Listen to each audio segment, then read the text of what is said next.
Hello दोस्तों, नमस्कार। स्वागत है आपका महान प्रताप क्लासेस के ऑनलाइन प्लेटफॉर्म पर। दोस्तों, राजस्थान कर्मचारी चयन बोर्ड जयपुर ने पशु परिचर की जो वैकेंसी डिले हो गई थी या जिसको पोस्टपोन कर दिया था, क्योंकि चुनाव होने के कारण चुनाव आचार संहिता थी और इस कारण इसको भर्ती को एक बार रोक लगा दी थी। तो उसका जो नोटिफिकेशन है अब आरएमएसएसपी ने जारी कर दिया है। ये आप तारीख देख सकते हो कि 12 जनवरी 2024 को आज ही इसकी जो है उन्होंने अपनी प्रेस नोट में ये जो विज्ञप्ति जारी किया। उन्होंने कहा भी संशोधित विज्ञप्ति विस्तृत व्यक्ति जो है वो पहले वाली ही काम करेगी।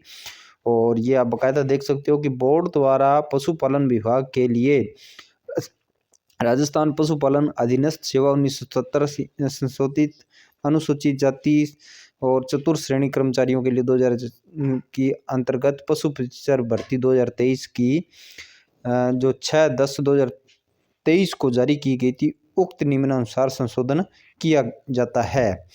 विज्ञापन संख्या 1 ऑनलाइन आवेदन के उपबिंदु स्थापित किया जाता है। तो इसमें मैं बड़ा मोटा आपको दोस्तों सीधा बता देता हूँ कि अगर आपके पास SSO ID जो जन आधार से कनेक्टेड है वो बनी हुई है तो भी तो उसके माध्यम से आप अप्लाई कर सकते हो। दूसरा, अगर आप अदर स्टेट से हो तो आप आधार कार्ड से ये SSO ID जनरेट कर सकते हो। ये इन्होंने वो बाकायदा ऑप्शन दिए है, मैं आपको पढ़ के बता देता हूँ कि ऑनलाइन आवेदन करने के लिए अभ्यर्थियों की बोर्ड की ऑनलाइन पोर्टल http://rmssb rajasthan.gov.in अथवा http://rssb rajasthan.gov.in पर रिक्रूटमेंट एडवर्टाइजमेंट पर उपलब्ध अप्लाई लिंक पर क्लिक करने पर SSO portal SSO Rajasthan government job पर लॉगिन करने के उपरांत सिटीजन ऐप्स G2C में उपलब्ध रिक्रूटमेंट पोर्टल का चयन करना होगा। इसके बाद अभ्यर्थी अप्लाई नाउ का क्लिक करेगा। यदि अभ्यर्थी द्वारा ORT यानी कि वन टाइम रजिस्ट्रेशन का एक बार पंजीयन शुल्क जमा नहीं किया गया तो अभ्यर्थी को सर्वप्रथम ORT टैब पर अपना श्रेणी अनरिजर्व्ड अथवा reserve EWS OBC MBC SC ST शहरिया श्रेणी दिव्यांग की स्थिति गृह राज्य का विवरण दर्ज करके शुल्क का भुगतान करना होगा। ऑनलाइन आवेदन में अभ्यर्थी को ORT के समय भरी गई श्रेणी दिव्यांग स्थिति गृह जिला अनुरूप ही ऑप्शन भरने हेतु मिलेंगे। अतः अभ्यर्थी ORT वन टाइम रजिस्ट्रेशन प्रक्रिया को सावधानी से भरे। उनका कहने का अर्थ है दोस्तों, जो आप ORT के अंतर्गत भरोगे वो ही सारा डाटा आगे फॉर्म फिलअप के लिए आपका काम देगा, इसलिए वो आपने बहुत ही ध्यानपूर्वक भरना है। ORT प्रक्रिया पूरी करने के बाद SSO के माध्यम से आवेदन कर सकेगा।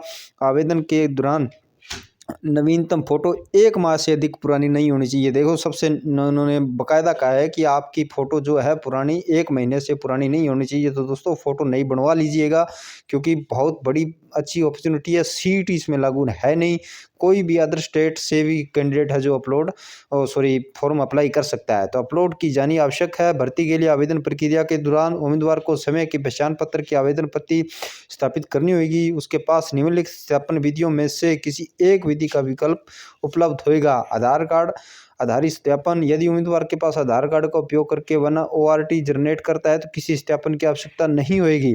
और यदि ORT जन आधार के माध्यम से जनरेट होता है तो उम्मीदवार को आवेदन पत्र में निम्नलिखित जानकारी सत्यापन करना होगा। आधार नंबर करें, फिर डेटा से दर्ज की गई जानकारी, उम्मीदवार का नाम, पिताजी का नाम, जन्म तिथि का सत्यापन किया जाएगा। दूसरा पॉइंट देख लीजिए दोस्तों, यदि आधार कार्ड नहीं है तो उम्मीदवार को आवेदन पत्र में हेतु निर्धारित सहमति की घोषणा करनी होगी। अगर मान लीजिए जन आधार भी नहीं है, आपके पास SSO ID भी नहीं है, आधार कार्ड भी नहीं है, तो दोस्तों घोषणा के बाद उम्मीदवार 3 विकल्पों का चयन करके अपने नाम, पिताजी के नाम और जन्म तिथि प्रोफाइल के सत्यापित कर दिएगा। मतलब आप उसमें कौन कौन से 3 जो मैं डॉक्यूमेंट्स बता रहा हूँ वो उनके माध्यम से भी आप सत्यापन कर सकते हो। उसमें सबसे पहला है मूल प्रमाण पत्र विकल्प। उम्मीदवार अपनी मूल प्रमाण पत्र का क्रमांक दर्ज करेगा। उसके बाद फेटेज बटन पर क्लिक करके अपनी डोमेसिल बोनाफाइड प्रमाण पत्रों मूल प्रमाण पत्रों के डाटा को सत्यापित किया जाएगा। डिजी लॉकर के माध्यम से 10वीं की मार्कशीट से विकल्प जोड़ने पर भी आप इसमें कर सकते हो। यदि उम्मीदवार अपनी किसी भी प्रक्रिया में समय के विवरण की सत्यापित करने में असमर्थ है तो उसे निम्न घोषणा करनी होगी कि मैं अपनी प्रोफाइल विवरण सत्यापित करने में असमर्थ हूँ, इसलिए मैं परीक्षा हेतु निर्धारित 1.5 घंटे पहले परीक्षा केंद्र पर बायोमेट्रिक सत्यापन हेतु उपस्थित होऊंगा या होंगी। कहने का अर्थ है, अभी परीक्षा के समय जब दोस्तों आप जाओगे तो आपको पहले 1.5 घंटा पहले पहुंचना होगा और उसके बाद वहां आपकी बायोमेट्रिक फिंगरप्रिंट ली जाएगी, तब जाके आपका उसमें परीक्षा में आपको प्रवेश दिया जाएगा, नहीं तो वरना आप परीक्षा से वंचित हो जाओगे। उक्त सत्यापन हो जाने के पश्चात उम्मीदवार निर्धारित प्रक्रिया का आवेदन भर सकेगा। अपनी समय की SSO ID ही आवेदन भरना सुनिश्चित है, अन्य दूसरी SSO ID भरा गया आवेदन मान्य नहीं किया जाएगा। आवेदन पत्र उसके द्वारा ORT दर्ज की गई सूचनाएं प्रदर्शित और संशोधित नहीं किया जाएगा। अन्य सभी सूचनाएं अभ्यर्थी को सावधानी पूर्वक भरनी होगी। ई मित्र द्वारा ऑनलाइन की कोई गलती का आवेदक की गलती मानी जाएगी। कहने का अर्थ यह है कि दोस्तों अगर आप ई मित्र के पास जाके ये फॉर्म भर रहे हो, वो कोई गलती कर देता है तो वो आपकी समय की ही गलती होगी। बोर्ड उसमें कहीं भी किसी प्रकार की कुछ नहीं मानेगा भी वो ई मित्र ने कर दी थी या आपने कर दी थी, वो गलती आपकी ही होएगी। आवेदन पत्र फाइनल सबमिट करते हुए ऑनलाइन आवेदन की क्रमांक जनरेट हो जाएगा। अभ्यर्थी इस आवेदन पत्र का प्रिंट अपने पास सुरक्षित रख लेना होगा भविष्य के लिए।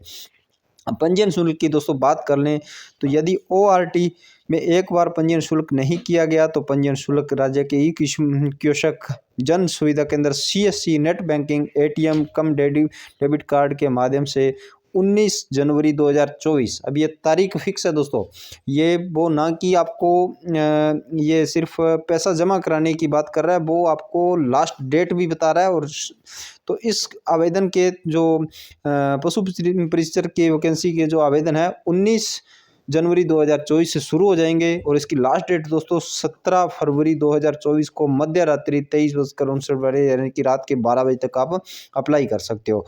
ऑनलाइन आवेदन पत्र दिनांक 19 जनवरी 2024 से लेकर 17 फरवरी 2024 की मध्य रात्रि 23 बजे तक वेबसाइट पर भरे जा सकते हैं।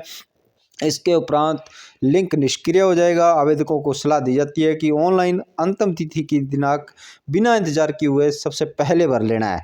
उक्त बिंदु के माध्यम से आयु में आवेदकों की गणना दिनांक 1/1/2024 जो अब लग चुका है दोस्तों, आज 7-8 दिन हो गए हैं कि का प्रावधान किया गया है। नियमों में उल्लिखित आवेदन अंतिम तिथि के पश्चात आगामी जनवरी की प्रथम दिनांक की आयु की गणना की जाएगी। अतः आवेदकों के लिए आयु गणना 1/1/2025 से की जाएगी।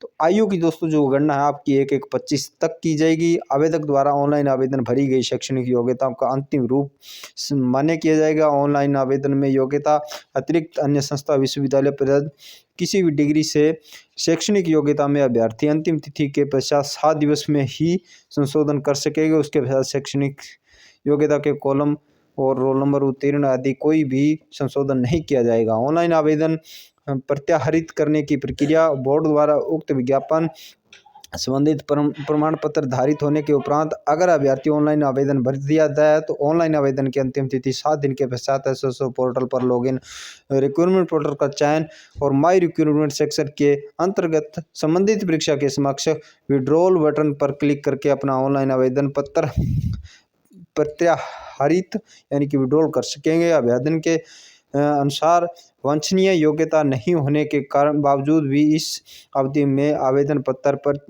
विड्रॉल नहीं करने के लिए अभ्यर्थी की बोर्ड के द्वारा IPC धारा 182 के अभियोजन की कार्रवाई प्रारंभ की जाएगी। विज्ञापन की शेष शर्तें दोस्तों यथावत रहेगी, मतलब जो नोटिफिकेशन पहले आया था वही है। उसकी लिंक मैं डिस्क्रिप्शन में दोस्तों दूंगा और वहां से आप जाके इसका बाकायदा चेक कर लेना।